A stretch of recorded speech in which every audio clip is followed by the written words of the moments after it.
materai dengan Nah, kedua pihak itu adalah negara ada di situ. jadi gini, kadang kan banyak orang bisa salah menerjemahkan ya. Apa yang disampaikan oleh pengacara daripada Nikita ya, abangku Fahmi, itu udah benar.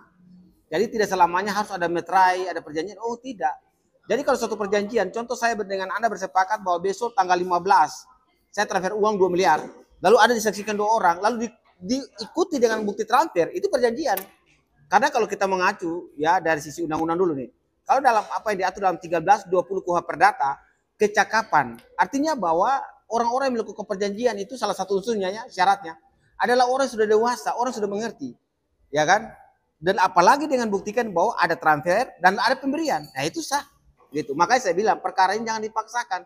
Saya konsisten dari awal sampai hari ini, perkara kasus ini kita tidak boleh dipaksakan ke pidana. Dua para pihak harus menguji secara perdata. Karena Anda memberikan secara etikat baik. Anda sudah dewasa. Kalau Anda transfer, mau saya tanya, di mana bukti Anda mentransfer lalu memberikan catatan kepada bukti transfer itu bahwa ini ada pemerasan? Anda transfer dengan sukacita, sukarela. Anda sudah dewasa, maka dalam 1320 KUHP Perdata tadi itu sah. Itu adalah bagian daripada unsur perjanjian secara lisan. Tidak selamanya perjanjian itu tertulis. Gitu, itu aja. Bang, tapi kan kalau materai itu adalah bukti kuat untuk kita jadi gini perjanjian, karena orang bilang oh perjanjian itu harus materai. Oh, perjanjian materai itu namanya perjanjian bawah tangan. Ya secara otentik di atas notaris. Dan secara lisan yang baru mereka bersengketa. Jadi semua perjanjian itu tergantung apa diatur dalam pasal 1320 sampai 13 sekian itu ya, 33 ya kalau. Artinya bahwa apabila unsur-unsur orang yang melakukan kesepakatan perjanjian, baik lisan maupun tertulis maupun akta otentik, yang penting para pihak itu bukan anak di bawah umur, itu sah secara hukum. Ya, makanya saya bilang perkara ini ada murni bahwa perkara ini tidak boleh dipaksakan untuk menjadi pidana. Ini perdata sebenarnya. Satu, yang kedua, apalagi dengan pasal pemerasan, oh lebih jauh lagi penerapan hukumnya gitu. Nah, kalau ini tidak harus abang bilang tidak harus ada materai, tapi ada kata-kata unsur pemerasan. Dari pihak Reza sendiri bilang dia udah transfer awalnya kan 2M ya. Dan tiba-tiba si Mai minta sudah 2 miliar nih. Kalau sekarang di framingnya 4 miliar kan salah tuh. Kalau 2 miliar transfer itu kan secara baik. Kenapa sampai ada undang-undang pentransferan dana, undang-undang nomor 3 tahun 2011 itu tentang pentransferan dana, ya kan? Dirujuk pada pasal 15 kalau nggak salah ya. Saya mau bertanya, Anda transfer ada nggak catatan-catatan atau Anda pergi ke bank, mohon maaf saya transfer 2 miliar karena ada unsur pemerasan. Selama hal itu tidak pernah dikeluarkan oleh bank, itu transfer secara sukarela. Karena perjanjian tadi, lisan tadi bahwa Anda akan mereview produk saya supaya bisnis saya lancar. Itu seperti itu. Jangan dilari ke pemerasan dong. Gitu aja. Bang, tapi Bang, menurut Abang banyak netizen yang menyerang ini. Tapi menurut Abang, kok rasa janggal gak sih Reza tidak ada diserang atau... Jadi kalau umpamanya, gitu. Jadi gini, soal produk jangan ngomong ya. Mungkin dia sudah memperbaiki dan lain-lain. Tapi soal dia memberikan uang dengan nominal besar begitu, ya kan? Ya itu pertanyaan, tujuan Anda memberi uang apa? Kalau Anda sudah memberi lalu Anda ingkar janji, Anda uang prestasi. Ya kan? Anda memberikan dengan sukarela. Kalau memang penghubungnya minta tambah 2 miliar, kita nggak akan tahu di situ. Tapi ini kita tahu bahwa sudah transfer untuk secara rilis produk-produknya itu dibuat secara baik. Jadi jangan kita tarik ke pidana atau pemerasan, terlalu jauh bagi saya gitu aja. Berarti atau disini tidak ada unsur pemerasan. Saya pastikan dari awal sampai sekarang tidak ada unsur pemerasan. Karena Gladys sudah usia dewasa. Makanya kami bilang, kalau unsur-unsurnya ada di mana? Salah satunya adalah orang yang sudah dewasa tadi dalam hal memiliki sepakat sebagai perjanjian. Kan kau berikan secara sukarela. Tidak ada pemerasan di situ. Saya lihat tidak ada pemerasan, itu aja. Oke, sekarang kita masuk ke one prestasi yang abang bilang. Boleh. Di sini masuk ke one prestasi. Bang, sudah 2 kali sidang Ricky dan Reza tidak hadir. Jadi sidang ditunda. Dan dari pihak tim kuasa hukum Reza Gladys bilang Reza akan mau mediasi damai dengan Niki kalau datang. Kalau tidak ada Niki, perjanjian damai batal. Jadi gini, jadi kalau bicara soal pengadilan perdata ya kita lihat dulu rujukan aturannya. Kalau memang soal mediasi, kan sudah batas mediasi di pengadilan kan 30 hari. Ini sudah sidang kedua ya, mau ketiga nih. Artinya sudah 3 minggu ketiga. Niki dan tidak datang kan sudah ada pelimpahan kewenangan. Jadi pengacara tahu loh, tanpa Niki datang pun pengacara udah mewakili. Jangan Anda balikin, kecuali Niki nggak datang pun ya memang kalau ini, kalau ya lawan tidak mau berdamai ya masuk dalam pokok perkara. Dalam hal aturan mediasi perdamaian itu kan diatur dalam Peraturan Mahkamah Agung nomor 1 tahun 2016 ya, dan juga diatur di dalam HIR 130. Batas waktu 30 hari yang kita selama ini tahu ya.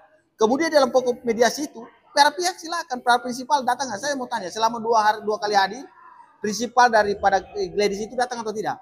Kan pengacaranya kan datang, sama pula dengan Ifki.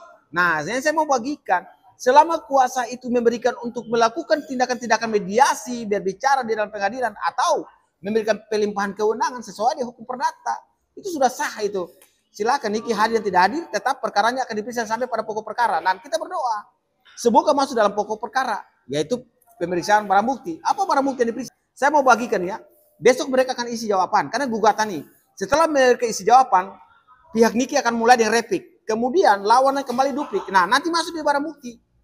Pasti Niki akan menghadirkan barang bukti transfer.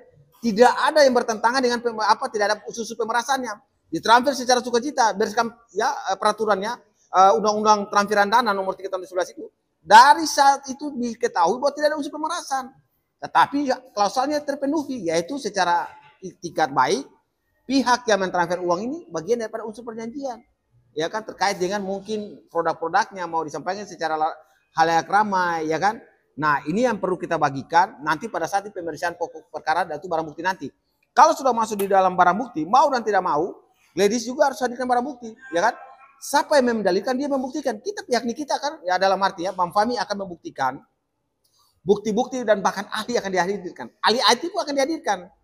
Ahli ya ekonomi atau keuangan yang berkaitan dengan pemahaman tentang ya ini akan dikaitkan nih untuk hadir bersaksi terkait dengan transferan dana itu. Ya, bahkan mungkin dia mengacu pada undang-undang transferan dana yang mana tidak catatan tertentu yang disebut pasal-pasal undang-undang itu. Nah, ini menjadi persoalan. Bisa aja gugatan kita menang gitu. Kan kemarin saya tidak mau kopas tuh karena apapun itu saya tidak mau melampaui dari kewenangan hakim. Tapi bisa iya. Kenapa? Buktinya transfer menunjukkan bahwa ada perjanjian. Klausul 1320 KUHP Perdata terpenuhi. Gladys sudah orang dewasa. Kemudian transfer itu dibuktikan sebagai satu alat bukti, ya kan? Nah, dan itu menjadi suatu pertanyaan, apakah kasus ini perdata bisa dimenangkan? Bisa iya, kalau mereka menghadirkan saksi ahli. Nanti kan setelah selesai kesimpulan, ya kalau umpamanya saksi dan barang bukti selesai kesimpulan, baru kita tunggu aja. 2 minggu setelah kesimpulan pasti kan putusan. Tetapi hari ini yang saya mau bagikan, bahwa apakah unsur pemerasan itu bisa ada rujukan hukumnya ke perdata? Bisa iya, gitu. Nanti lihat. Siapa menangkan perdata, ya kan? Kalau gugatan tidak diterima, bisa aja nih kita besok gugat baru lagi, ya kan? Itu bisa, gitu. Gugat apa bang? Perkara yang sama, ya kan? Hari ini kan wanspasasi, besok bisa aja PMH, perbuatan melawan hukum, iya. Ini tergantung dari pihak dari para pengacara kita. Tetapi apapun itu saya memberikan semangat buat Bang Fahmi. Tetap apapun yang dia sampaikan secara publik saya luruskan dan itu saya benarkan. Karena memang orang sudah dewasa kasih uang, gitu aja. Wah, kalau punya wewenang kan? Kalau hakim meminta itu untuk datang harus enggak, jadi perdata tidak seperti pidana. Kalau perdata kan namanya sudah diberikan kuasa kewenangan, itu ada di pengacara. Contoh kalau umpamanya dalam kuasa khusus ya sudah dituangkan dengan jelas, berkaitan dengan mediasi dan lain, itu tidak perlu prinsipal datang. Itu satu. Kedua, kalau kita mengacu pada aturan hukum yang berkaitan dengan perkara perdata kan sudah setelah undang-undang kan peraturan Mahkamah Agung ya. Bahkan SEMA surat edaran Mahkamah Agung. Makanya semua sudah diatur dengan baik. Jadi saya rasa bahwa kita tidak datang lalu perkara dihentikan, tidak, tetap lanjut masuk dalam pokok perkara. Para tergugat akan menyusun namanya jawaban, ya kan? Setelah itu baru pihak Pak Fahmi menyusun namanya replik dan seterusnya, gitu aja. Nah, berarti alasan dari pihak Reza bilang mau mediasi damai. Kalau ada Niki itu ibaratnya cuma alasan. Nah, itu bahasa kamuflase bagi saya. Nggak usah lah. Anda tahu kan Niki lagi ditahan. Tapi Anda juga seorang pengacara, tahulah. Ya 1792 sampai 1797 KUHP Perdata, pelimpahan kuasa. Bahkan 1701 KUHP Perdata, kita bahaslah. Jadi KUHP Perdata 1792 itu pelimpahan kewenangan. Sudahlah pengacara mewakili. Ya, prinsipal artinya kliennya. Tanpa hadir di mediasi yang penting di kuasanya tertulis. Yang nggak perlu, nggak usah hadirkan Mbak Niki. Tapi saya mau berbagi. Apakah dengan tidak hadirnya Nikita itu perkaranya Nikita kalah? Oh tidak, masuk dalam pokok perkara.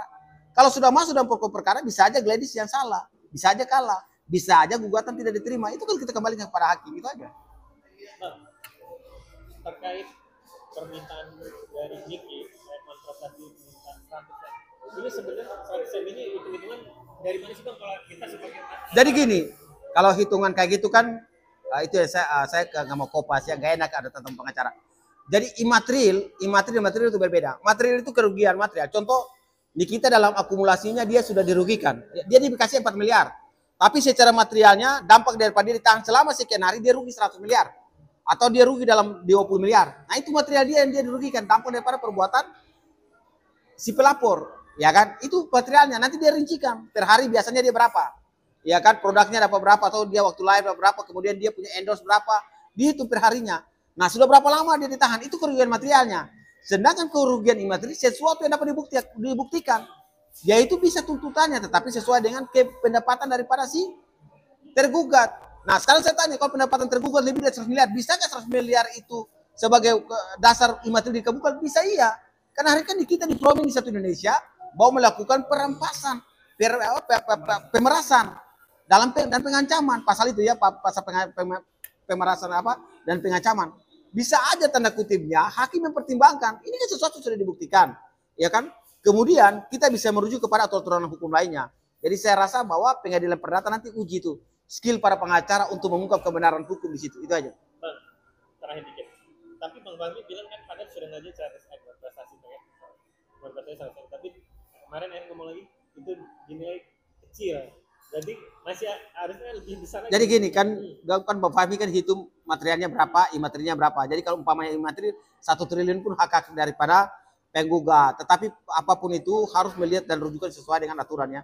Artinya pendapatan dan pendapatan seseorang.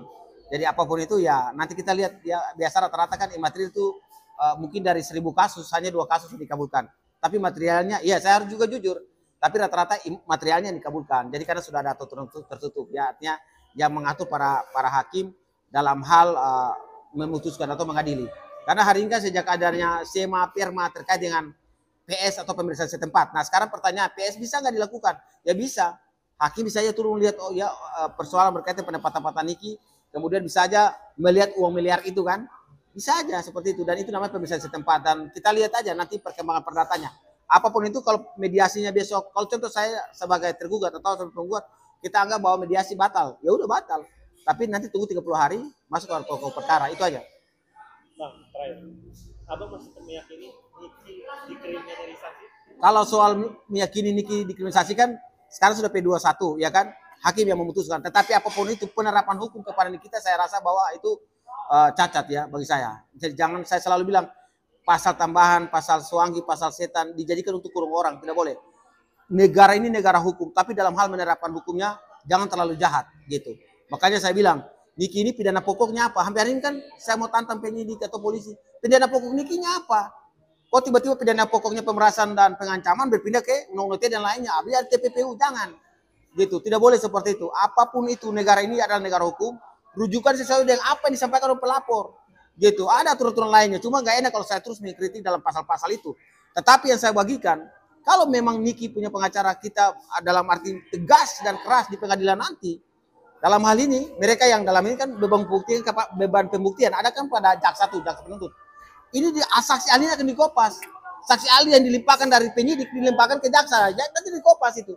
Bagaimana pendapat hukum Anda sehingga orang bisa ditetapkan tersangka? Saat ini terdakwa, ya kan? Nah ini berisiko. Apalagi kalau ditanya oleh pengacara, mohon maaf ya, pengacara jangan takut, suaranya besar, keras itu sebuah saksi ahlinya, gitu. Oh pasti bubur tuh pucat tuh saksi ahli di pengadilan. Kalau cuma bertanya pendapat hukum saudara dari mana? Nah boleh, hakim itu perlu orang yang tegas. Apakah secara mental, psikis, ahlinya siap nggak dalam pendapat hukum? Jangan ahli setan yang datang gitu. Mohon maaf saya nggak ada urusan ahlinya. Ahli yang setan begini, ikut maunya penyidik. Gak boleh. Banyak ahli kan tersesat karena maunya penyidik. Bukan maunya kebenaran hukum. Gitu aja.